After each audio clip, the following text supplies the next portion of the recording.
હિન્દુ પંચાંગ અનુસાર ફાગણ સુદ પૂર્ણિમાના દિવસે હોળી મનાવવામાં આવે છે. આ દિવસે લોકો એકબીજા પર રંગો ઉડાડે છે તથા સાંજે હોલિકા દહન કરે છે.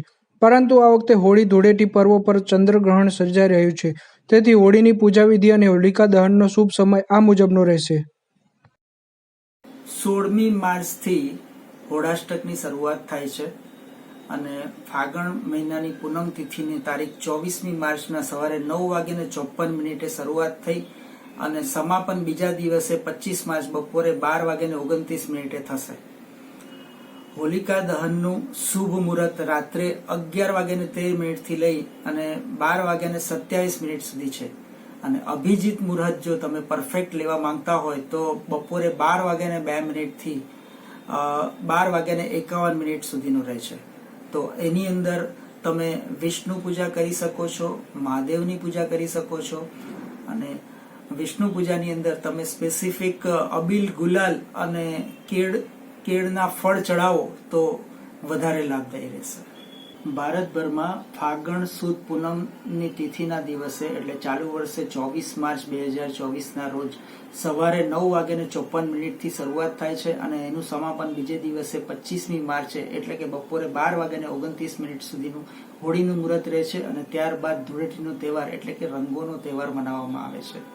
આ દરમિયાન હોળીને લગતા જે કંઈ પૂજા હવન કરવામાં આવશે કે હોળીને લગતી જે કંઈ પણ આહુતિઓ આપવામાં આવશે અને દેવને અર્પણ કરેલી વસ્તુઓ ખાવામાં આવશે તો માનવ જીવનને હેલ્થ તરીકે અને સુખ સમૃદ્ધિ તરીકે દરેક પ્રકારે લાભ ફાયદો કરનાર બની રહેશે.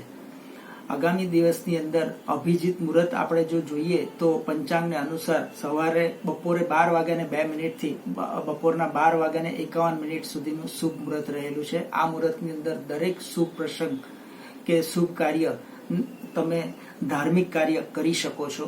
આ હોળાષ્ટક દરમિયાન કોઈ પણ પ્રકારનો નવું વાસ્તુ, નવા ગૃહપૂજન કે લગ્નાદિ કાર્યો કે જૈનોય કાર્યો કરવામાં આવતા નથી. એટલે હોળાષ્ટક નિમિત્તે કોઈ પણ સોના ચાંદીની ખરીદી કે કોઈ પણ સારી ખરીદી કરવામાં આવતી નથી. નવા કોઈ પણ શુભ કાર્યની શરૂઆત કરવામાં આવતી નથી. તો એ જરૂરથી ધ્યાન રાખશો. સ્થાનિક માર્ગદર્શન અને પ્રાંતીય રિવાજ મુજબ પણ હોલિકા દહન કરવામાં આવે છે. કેટલાક વિદ્વાનો મુજબ હોલિકા દહન દરમિયાન શારીરિક, માનસિક, આર્થિક કષ્ટ મુક્તિ માટે તમામ પીડા હોળીની જ્વાળામાં ભસ્મ કરવાની પ્રાર્થના માટેનું માર્ગદર્શન પણ આપવામાં આવે છે.